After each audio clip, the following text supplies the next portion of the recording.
Hola, buenas tardes. Eh, para cuando escuchen, para cuando vean este video, ya habremos celebrado la fiesta de San Francisco de Asís. Ya estarán en el día 6 de octubre, miércoles 6 de octubre. Entonces, bueno, en este marco temporal, quisiera ubicar nuestra tercera sesión que la verdad me emociona mucho compartir contigo porque pues va en la línea de una reflexión situada del mundo actual. Y como hombres y mujeres de fe, pues tenemos la gran fortuna de hacer esta reflexión situada en el siglo XXI, en este mundo actual, eh, sí, pero con una base bíblica, con una base científica y evidentemente con una reflexión de tipo filosófica, logoterapéutica, espiritual al final del día.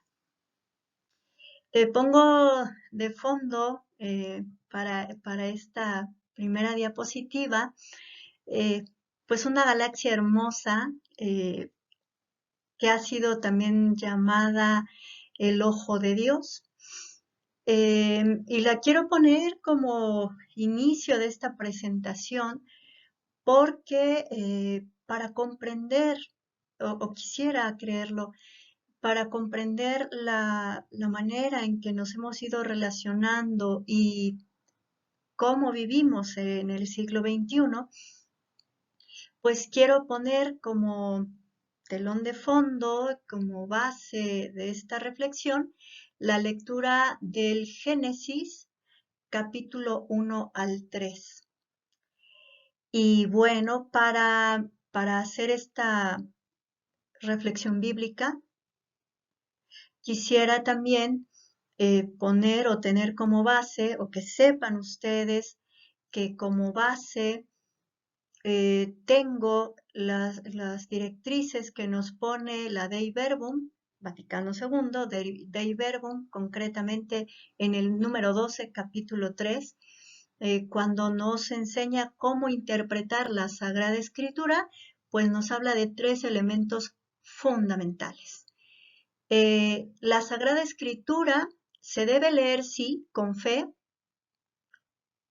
pero no solo con fe, porque sería ingenuo, y entonces haríamos estas lecturas fundamentalistas que hacen desgraciadamente muchos movimientos religiosos actualmente, eh, eh, y que bueno, con todo respeto, son falibles, como afirmar que solamente se van a salvar 144,000 personas, de acuerdo a lo que dice el Apocalipsis, pero que si no se lee en un contexto, pues bien, eh, de manera racional, pues entonces hace mucho que se superó esta cantidad de seres humanos y bueno, pues ya lo que resta o lo que viene, pues ya no tendría sentido hacer nada porque ya nadie más se va a salvar, ¿no? Entonces, la fe puede darnos una lectura ingenua y también sería una falta de respeto al texto bíblico. El segundo elemento que nos pide Vaticano II es leer la Sagrada Escritura con ciencia, pero no cualquier ciencia.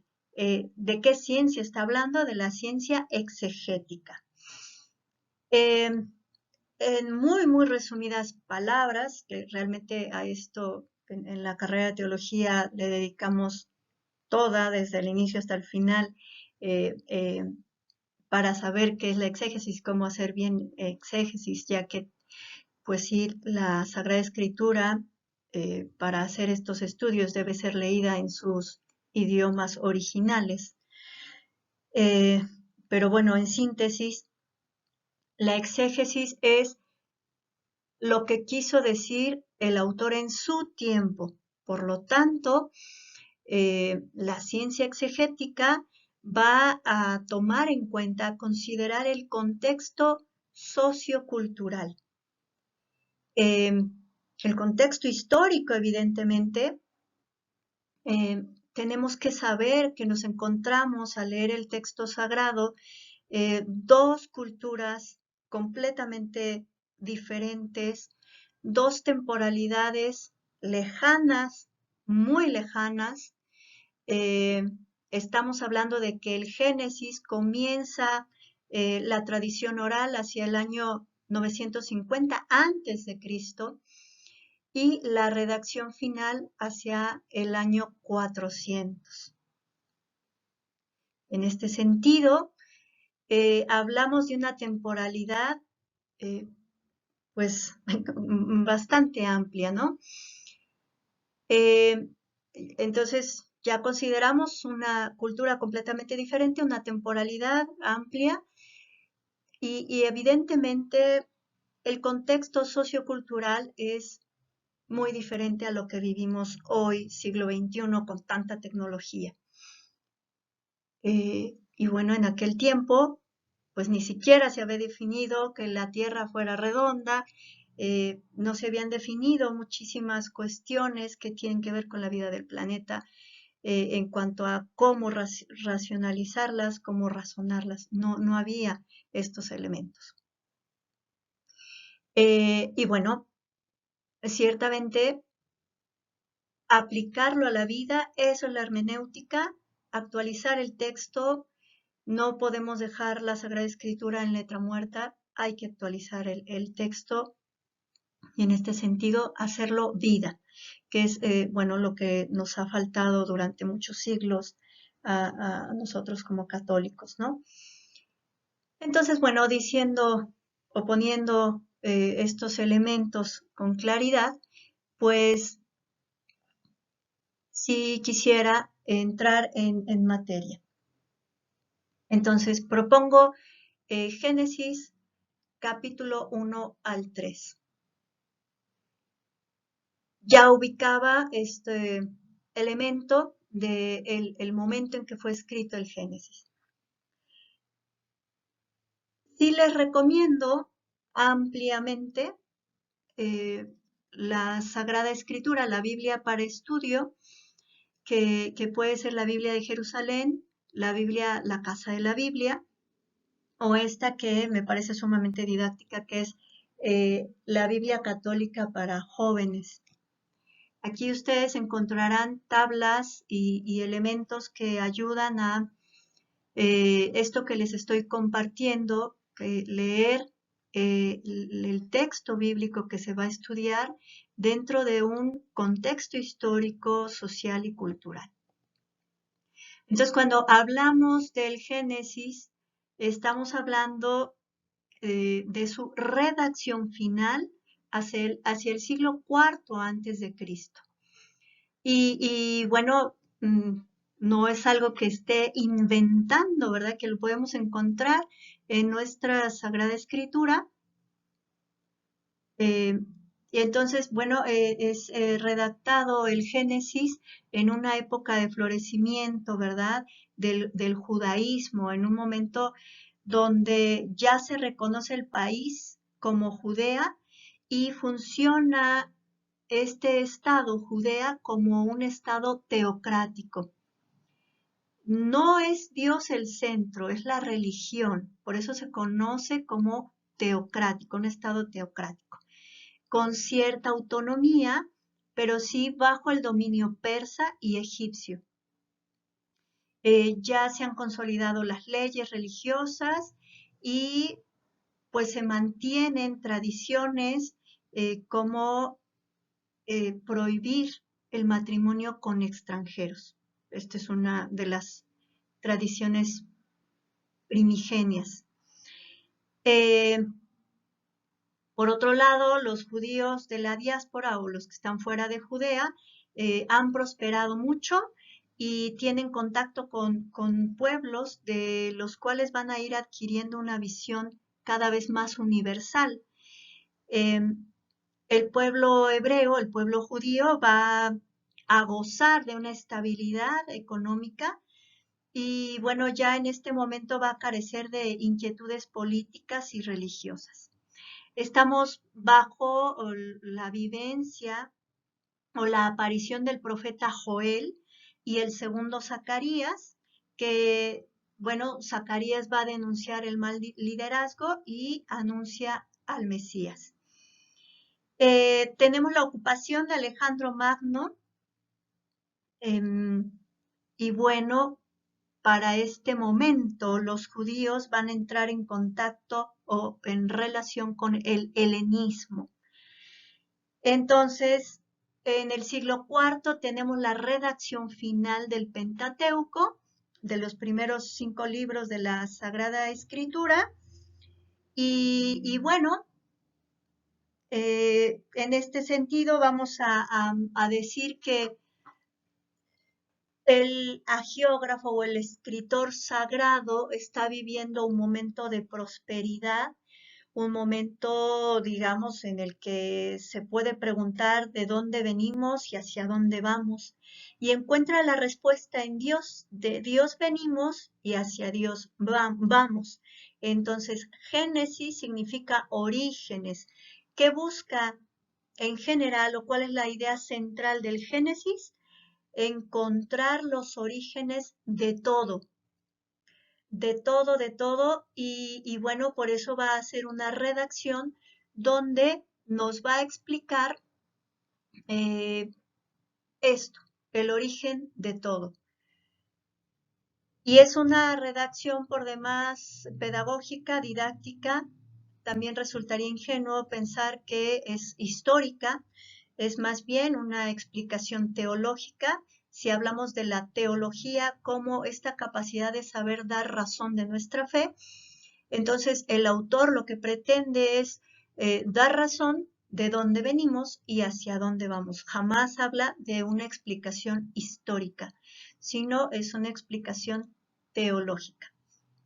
Dicho esto, pues también quiero hablar de las tradiciones que permean o que están en el Génesis. Sabemos que está la tradición sacerdotal, yavista, eloísta y deuteronomista. En el Pentateuco podemos encontrar estas 4 tradiciones, y exclusivamente hablando de Génesis capítulo 1 al 3, vamos a hablar de 2 tradiciones que son la sacerdotal y la yavista. Es importante ver cómo Dios va creando y va poniendo orden a través de la palabra.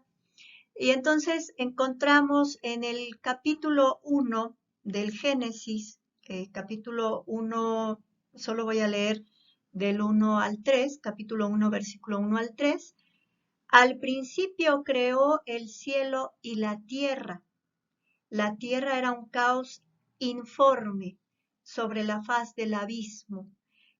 La tiniebla y el aliento de Dios se cernía sobre la faz de las aguas. Dijo Dios que exista la luz, y la luz existió. Entonces, la palabra ya es un elemento de orden y de creación. Y en este sentido, pues ciertamente hay una lógica dentro del relato. Por eso reitero, pues que sería ingenuo tomar como una crónica histórica, es más una crónica teológica, donde Dios crea a partir del abismo, o incluso han hablado del caos, crea y pone orden. Entonces, Dios primero crea la luz, luego crea el tiempo, y a partir de estos acontecimientos, cuando ya existe una dimensión temporal, vendrá la dimensión espacial, y bueno, empezaremos a hablar de lo que ya conoce el autor, el agiógrafo. Bueno, que tendría que decir adecuadamente los escritores o las escritoras sagradas, ya que se entretejen tradiciones orales, se entretejen diferentes visiones, observaciones de estas tradiciones orales hasta llegar a la redacción final.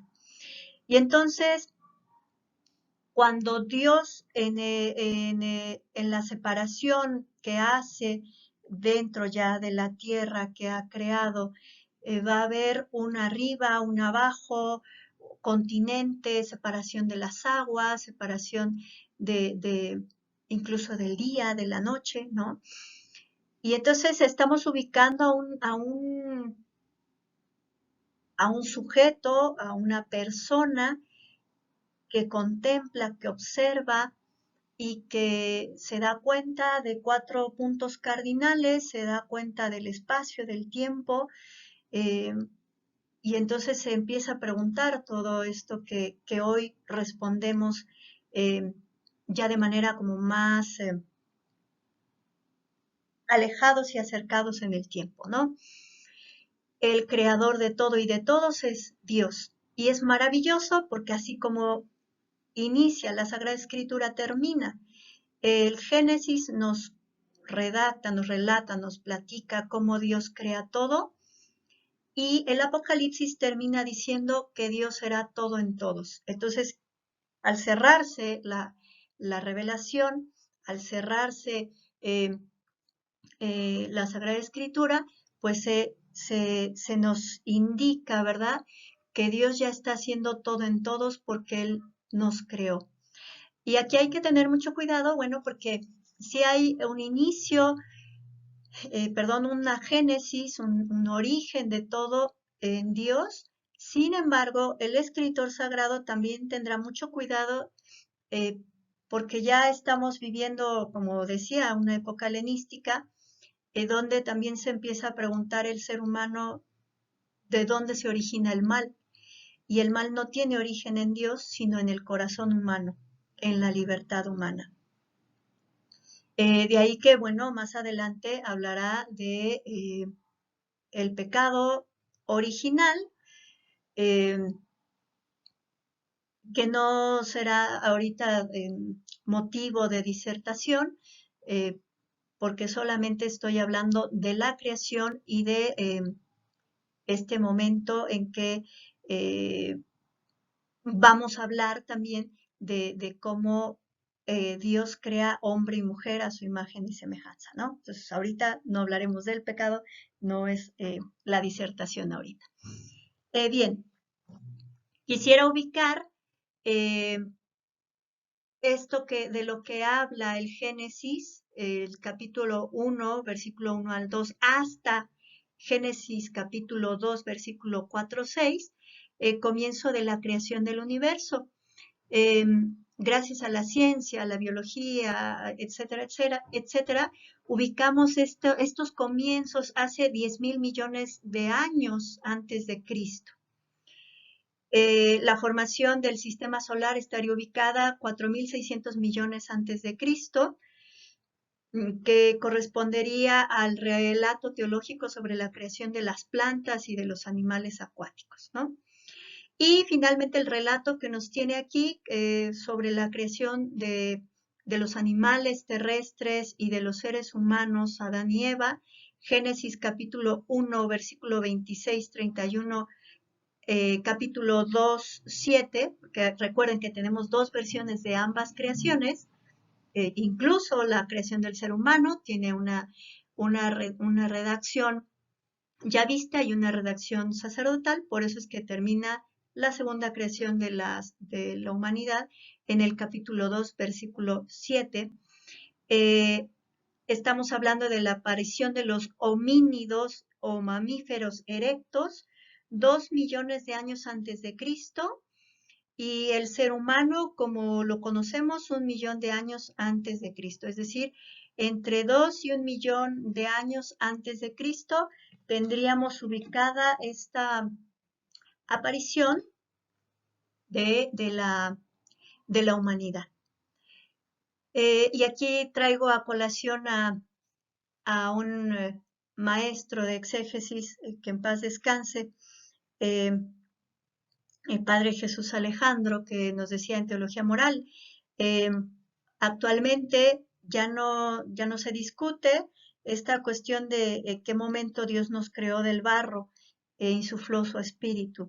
Es que si hablamos de esta evolución hasta los homínidos erectos, en ese momento Dios decide en ese momento histórico insuflar su espíritu, su ruaj, como se diría en hebreo, y entonces el ser humano aspira a esta espiritualidad que llamamos espiritualidad humana, ¿no? Y entonces nos ubicamos en este momento histórico teológico donde Dios decide dar al ser humano esta ruaj y bueno, que ya seremos de acuerdo a esta lectura del Génesis, capaces de nombrar e incluso con una mala interpretación exegética de hace siglos, dominar sobre las plantas, los animales y todo el planeta Tierra.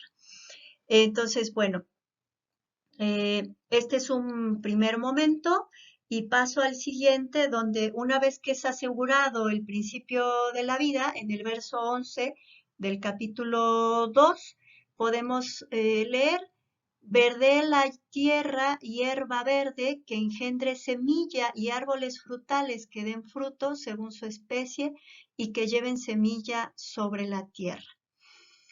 Entonces, el primer viviente que Dios crea son las plantas que llevan consigo la semilla. Toda hierba y todo árbol producen semilla y por medio de la semilla aseguran la producción. Más adelante, en Génesis 1, 20, 22, y dijo Dios: bullan las aguas con un bullir de vivientes y vuelen pájaros sobre la tierra frente a la bóveda del cielo. Y creó Dios los cetáceos los vivientes que se deslizan y que el agua hizo bullir según sus especies, y las aves aladas según sus especies, y vio Dios que era bueno. Y dijo y bendijo Dios: crezcan, multiplíquense, llenen las aguas del mar, que las aves se multipliquen en la tierra. Ya está afirmado aquí un principio de conservación, afirmando en la creación de los animales esta bendición que da el mismo Dios a través de su palabra, la fecundidad y la transmisión del don de la vida, que bueno, hasta aquí ya hemos afirmado de muchas maneras, ¿no? Entonces Dios bendice a los animales y les da una triple orden: crezcan, multiplíquense y llenen, que equivale a conservar a las especies y aumentarlas. En este sentido, el escritor sagrado tiene mucho cuidado de hablar acerca precisamente de este principio vital. Finalmente, como decía, una mala interpretación que ha sido descubierta en los últimos 5 siglos de nuestra era.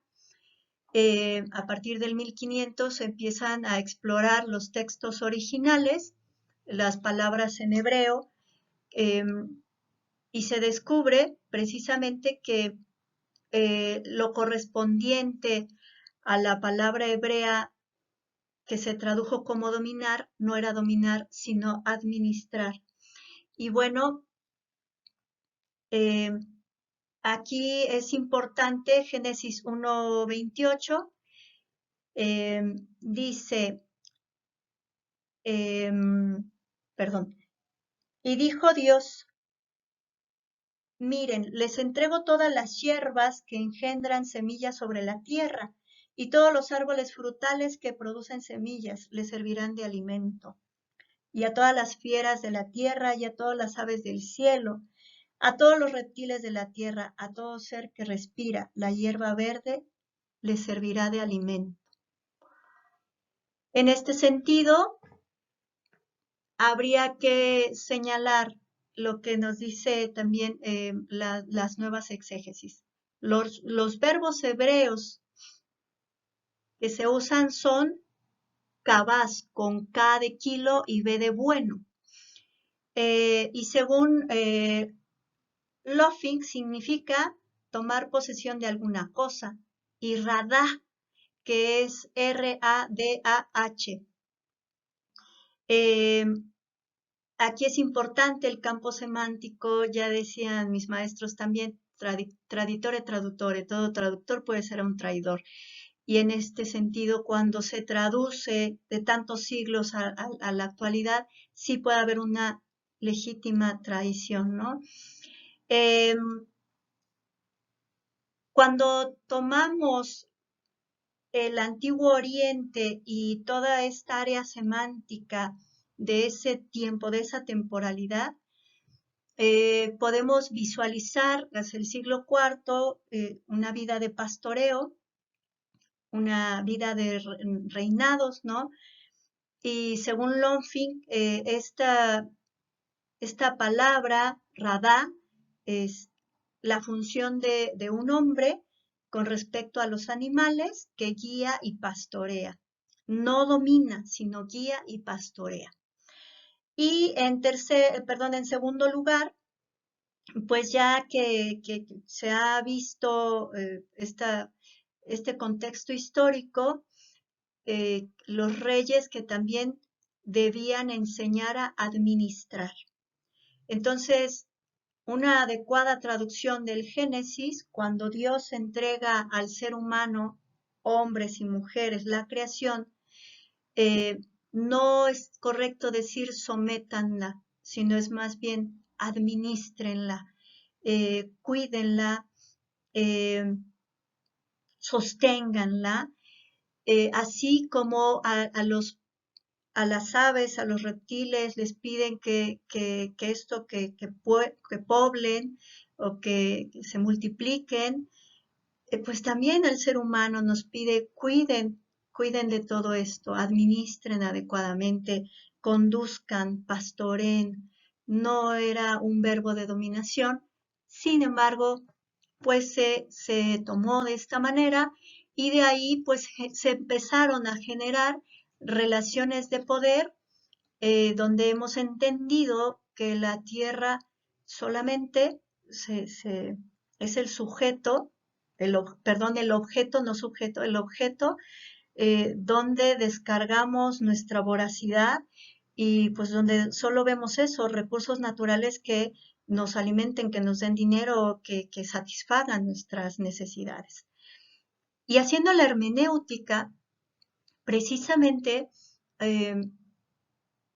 a partir del siglo XX y siglo XXI se empieza a ver de manera diferente esta lectura y nos damos cuenta precisamente de que no debemos someter a la tierra, sino sentirnos parte de ella, sentirnos parte de esta creación y por tanto generar nuevas relaciones entre nosotros como seres humanos y con el planeta. Hasta aquí, bueno, esta larga introducción tal vez, pero que era necesaria para hablar de la ética ecológica que voy a hablar a continuación. Como mencionaba en la diapositiva anterior, pues estamos en los primeros días de octubre y qué fecha tan hermosa habremos vivido ya, que es la celebración de San Francisco de Asís. Y bueno, para introducir esta segunda diapositiva, quisiera leerte un texto de Pedro Casaldáliga que se titula Retiro espiritual en el Cerro de Santa Teresina. Y dice así: respiro a Dios. El cerro como un novio se ha vestido de flores sertanejas, porque la madre noche ha derramado sus plácidas vasijas sobre el programa cierto de noviembre. El aire amanecido, la brisa del profeta, visita mis pulmones, Dios sea bienvenido. El campo huele auténtico, olor de Dios me llega, el sol me arropa, tibio, la espalda caminante, cerro y Carmelo arriba. Las olas de los montes que modeló su mano cubren de paz mis ojos vespertinos. Escribo paz sobre las arenas húmedas, sobre la carne frágil de esta tierra en combate. Firma de paz. El río certifica el encuentro y sigue su camino hacia la mar lejana. Un pájaro me canta, ven, te vi. Él me ve mejor que yo me veo.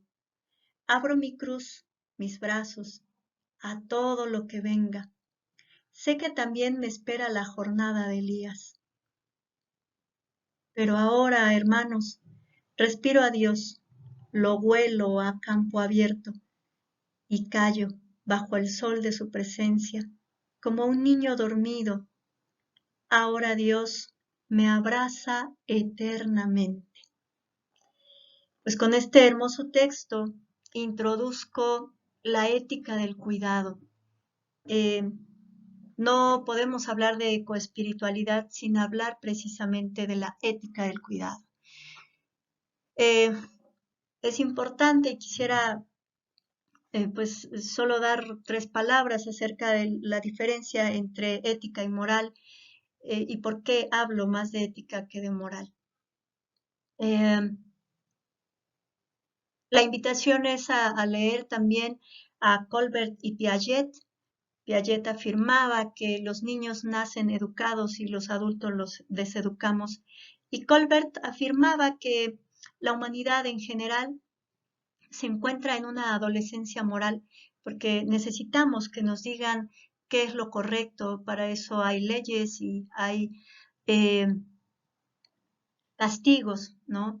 Y seguimos en esta ética en esta lógica moral de si cumples la ley, pues eres libre y si no, se te encarcela. La ética adulta llegará cuando el ser humano actúe de acuerdo a lo que es correcto, no porque lo impongan o lo digan o porque hubo acuerdos de tipo cultural, sino porque en el fondo el ser humano sabe lo que es correcto y tendría que tender a la elección adecuada. Jesús de Nazaret actuó a partir de estos años que nos dice el Evangelio de su vida pública, actúa desde la ética, no desde la moral. Por eso decía, escuchen a los fariseos, pero no los imiten. Si nos quedamos simplemente en las reglas, en la moral, valdrán más las leyes que la persona. Y para Jesús de Nazaret, lo importante, lo que está en el centro siempre es la persona, mirarnos a los ojos, tocarnos, abrazarnos y ser solidarios. La nueva solidaridad actual es la ética del cuidado.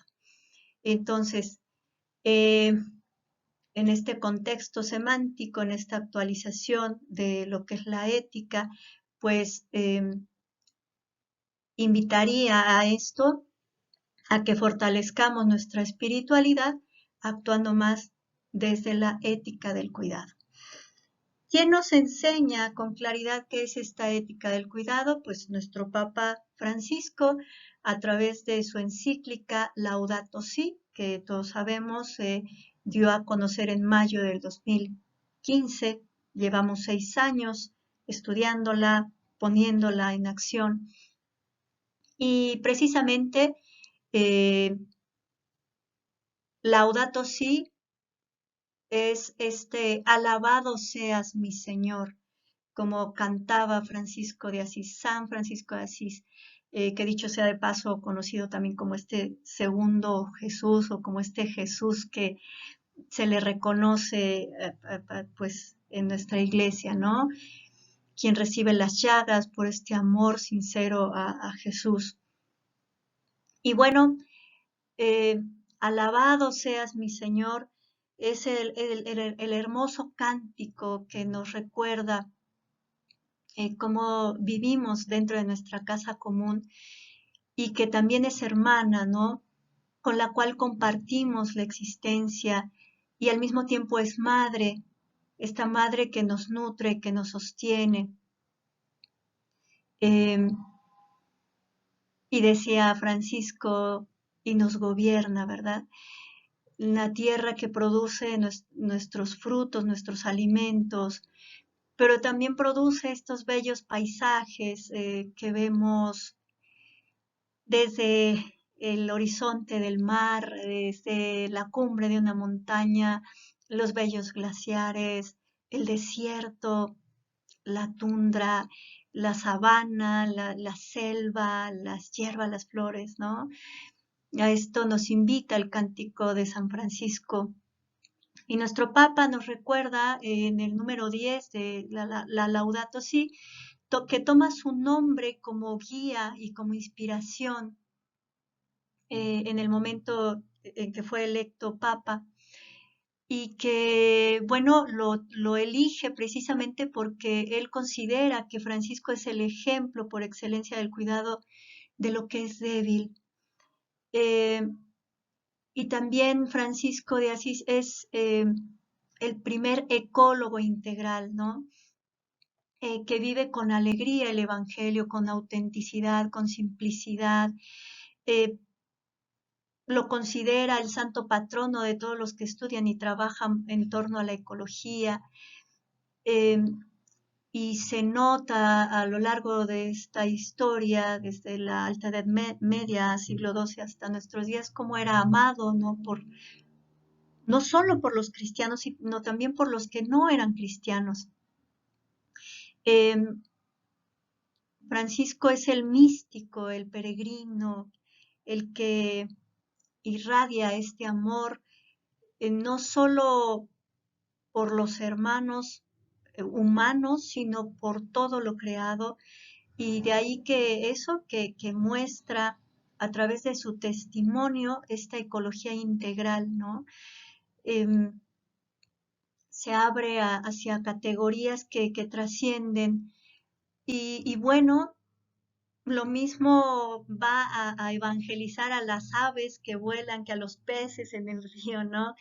Eh, va a hablar con todas las criaturas y bueno, en diferentes seminarios nos han compartido cómo este cántico no surge en el mejor de los tiempos de la vida de San Francisco de Asís, sino él realmente ya estaba llagado, muy enfermo, quedándose ciego, y en medio de ese dolor descubre esta gran pasión por Jesús y descubre, había sido también ya traicionado, ninguneado por sus hermanos. eh, entonces, bueno, descubrimos cómo este cántico surge de una experiencia profunda de fe, de una experiencia mística y de un encuentro con Dios a través de toda su creación. Y bueno, finalmente el Papa Francisco en esta encíclica eh, nos habla de este lenguaje que trasciende las matemáticas y la biología y nos conectan con la esencia de lo humano y de lo humanizante, diría yo. Y compara la mirada de Francisco de Asís hacia la naturaleza, la compara con los enamorados. Eh, Cuando mira el sol, la luna, las estrellas, los animales, su reacción es cantar y hablar de Dios. Entonces, me parece que esta ética del cuidado surge del enamoramiento de cada uno de nosotros por el otro y del enamoramiento que podemos tener hacia la naturaleza, sintiéndonos parte de ella siempre. Por otro lado, la Laudato Si precisamente va a recuperar y va a ampliar estas preocupaciones que desde hace décadas ya venían señalando los científicos, pero también que venían señalando las voces de nuestros obispos, sobre todo obispos de América, desde 1988, eh, donde los obispos filipinos declaran el deterioro de los arrecifes. Por otro lado, los obispos de Bolivia en el 2012 enviaron una documentación completa de los efectos del daño ambiental que afectan a los más pobres. En este sentido, también te invito a que veas en algún momento que entres a, como decimos hoy, a googlear al maestro Armando Sosa Yáñez, que es uno de los encargados de estudiar el cambio climático y las zonas costeras de nuestro país. Él afirma precisamente en uno de sus estudios eh, cómo el blanqueamiento del coral en Campeche y en Quintana Roo están llevando a la pérdida acelerada de especies endémicas y bueno, evidentemente que estamos perdiendo barreras naturales contra los huracanes, ¿no? Y de ahí también, pues, que México está siendo el país donde el aumento de temperatura, pues, está siendo más acelerado. Eh, y finalmente, pues es cierto, los más pobres, sobre todo los que viven en el campo o en las zonas conurbadas, son quienes menos contaminan o quienes menos efecto invernadero producen y quienes más se ven afectados. Hablamos de campesinos, de indígenas, que pues no tienen un coche, que no tienen internet, que en algún momento hablaremos del calentamiento global también por la acumulación de, por ejemplo, correos electrónicos, ¿no? Que 3.000 correos electrónicos alojados en una bandeja de entrada son como foquitos LED que producirían luz durante una semana. Pues ellos no tienen esto, ¿no? Ni indígenas, ni campesinos, personas que vivan en zonas, esto que no llega la luz o que llega irregularmente, son quienes menos huella hídrica, menos huella de carbono dejan y sin embargo son quienes peor viven los efectos del deterioro ambiental.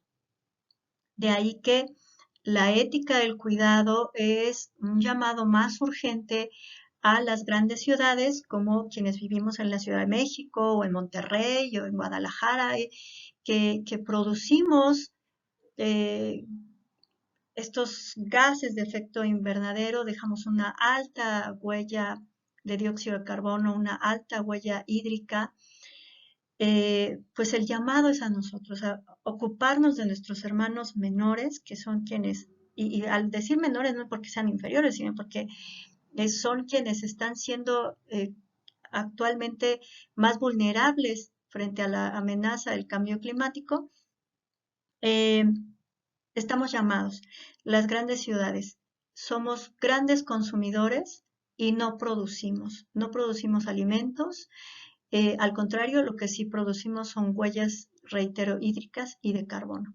De ahí que es importante que los habitantes de las grandes ciudades veamos eh, esta ética del cuidado como una responsabilidad urgente. Lo que hagamos hoy y generemos hoy también va a reflejarse en el mañana. Entonces sí es bien importante tener acciones concretas ya. Para ir terminando esta sesión, pues quiero compartirte puntualmente lo que es la ética del cuidado. La ética del cuidado es un nuevo paradigma, un nuevo modelo de cuidado que comienza por el interior, es decir, por reconocerte hijo, hija digna de Dios, digna de Dios y por reconocerte como una persona muy amada, creada por amor y para amar. Y quisiera hacer énfasis en este elemento, que es un elemento espiritual también, que no es algo romántico, dulzón. Eh, en la persona de Jesús encontramos que el amor no es un sentimiento meramente, porque un sentimiento es algo que es efímero, ¿no? Puedes amanecer enojado y a lo largo del día te vas serenando.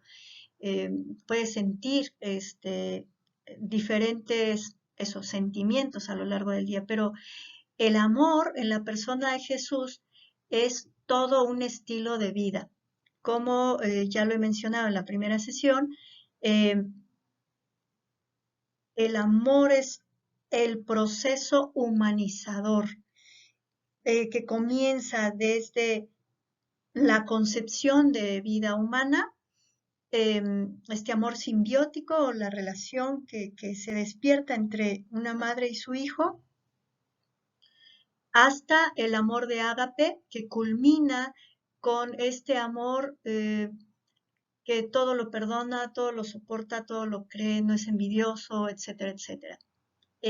Bueno, tiene un proceso de dignificación, de reconocimiento, de empoderamiento, ¿no? En donde el ser humano se reconoce digno, se quiere, se pone límites y quiere al otro, lo abraza, le extiende sus manos y genera vínculos fuertes. Entonces, la ética del cuidado nos abre este horizonte donde aprendemos a generar nuevas relaciones con nosotros mismos, con los que nos rodean, con los seres humanos que nos rodean, pero también con nuestra madre naturaleza, con nuestra madre tierra, con nuestra casa común, eh, una nueva relacionalidad. Por eso es un nuevo paradigma, una nueva manera de relacionarnos con nosotros mismos, con nuestro entorno, y por eso se llama una ecología integral, donde todos somos iguales y todas, y somos parte de esta casa común. Es un modo de ser diferente, ya no tanto de hacer o de tener, sino un modo de ser. Eh, y en este nuevo modo de ser, lo importante es la persona. En el centro va a estar el ser humano.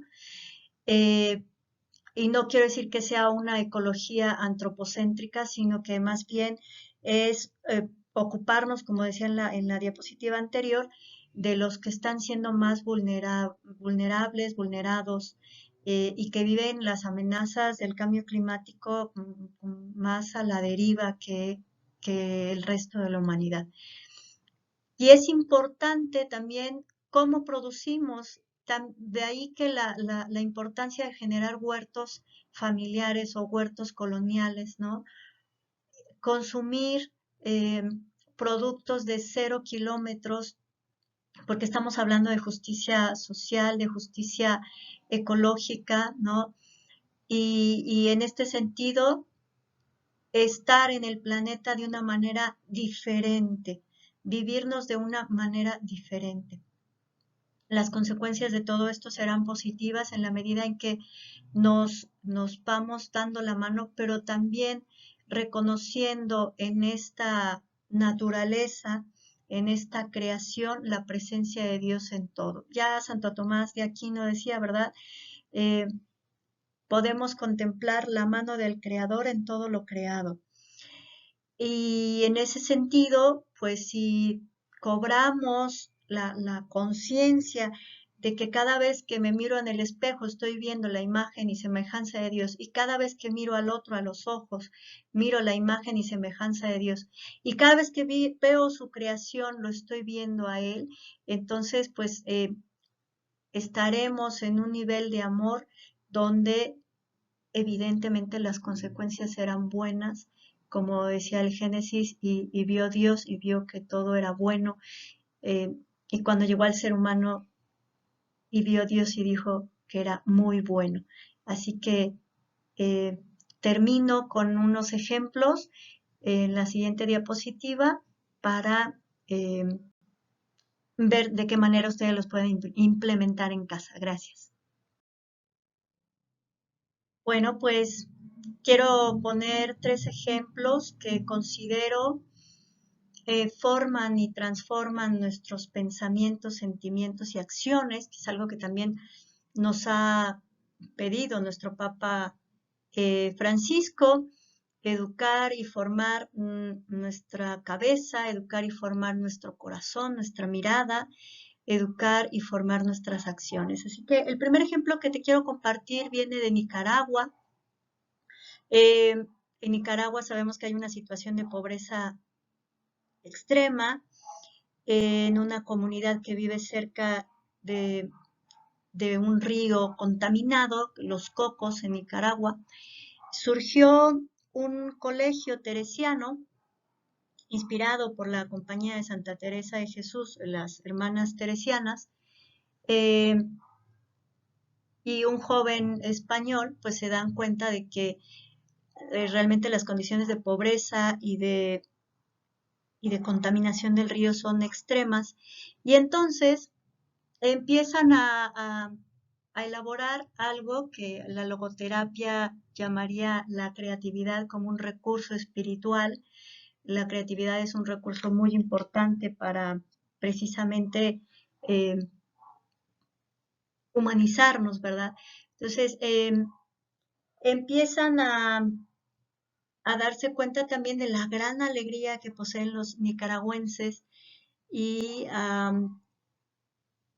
crean un cuento que se llama Martina la Gamusina.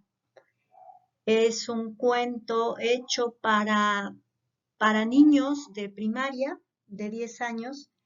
Sin embargo, pues todo comienza por dos cosas. Una, la limpieza del río, y dos, a la hora de que empiezan a colectar la basura, se dan cuenta los niños de las piedras que hay en el río, y entonces empiezan a sugerir que estas piedras se puedan transformar en seres vivos, y bueno, los maestros eh, empiezan a generar pinturas ecológicas, digamos, y se dan cuenta de que el cuento ha impactado de tal manera que resulta que cada piedra es una Martina gamusina. Eh, esta piedra que empiezan a pintar de colores hermosos, eh, saca sus patitas en la mañana, dicen ellos, que a través de su imaginación se estira igual que nosotros nos estiramos cuando amanecemos, y empieza a ver si la habitación está en orden, si el río está limpio, si el niño o la niña está comiendo fruta, verdura, si no se pelea, si es amable con sus maestros, si es amigable. Y pues dicen los niños, eso es lo que ahora cuenta la leyenda, que Martina la Gamusina, que es esta piedra de río pintada, cuando ve desorden, violencia, suciedad, se va del lugar. Y entonces, pues se ha logrado a través de este cuento, a través de estas piedras que venden al exterior para becar a los niños y que terminen la primaria, pues se ha logrado un impacto integral de educación, tanto intelectual como de formación del corazón y limpieza de este río, limpieza de las instalaciones escolares. Por otro lado, te comparto este libro, Cómo despertar el amor de una planta. Es de una científica ambientalista, Summer Raine Oakes. Ella se muda a Brooklyn desde Pensilvania y se da cuenta de que pues ha vivido siempre en medio de la naturaleza, y bueno, se da cuenta también de que ella, si no tiene una planta en su casa, va a enloquecer, y empieza a adoptar plantas que la gente tira, y se da cuenta también de que las plantas se pueden comparar a un ser vivo en la medida en que eh, es una relación. Y pues una de las editoras le escribe lo siguiente: la visión de esta mujer es clara: construir un mundo donde la gran mayoría de la gente se levante cada mañana sintiéndose inspirada, segura en el trabajo, regrese a casa satisfecha al final del día, y que sea comprometida con la naturaleza. Cómo despertar el amor de una planta es una de esas ideas raras que nos llevan a preguntarnos cómo se inicia un liderazgo ambiental. Con mucha frecuencia encontramos a alguien que cuenta con la experiencia necesaria para realizar un trabajo que requerimos. Lo ubicamos en una posición laboral, en un espacio determinado y esperamos a que florezca. Desafortunadamente, una estrategia de este tipo aumenta la probabilidad de que a esta persona se le dificulte desempeñarse bien o realizar su trabajo a su máxima capacidad. Pero existe una solución. Conócelo, conócela. De la misma manera, podemos llevar una planta a casa y si no sabemos si es crasulaceae o si es cactácea o si es una planta con flores que necesita mucha agua y mucho sol, pues la podemos ahogar o la podemos quemar o la podemos, en fin.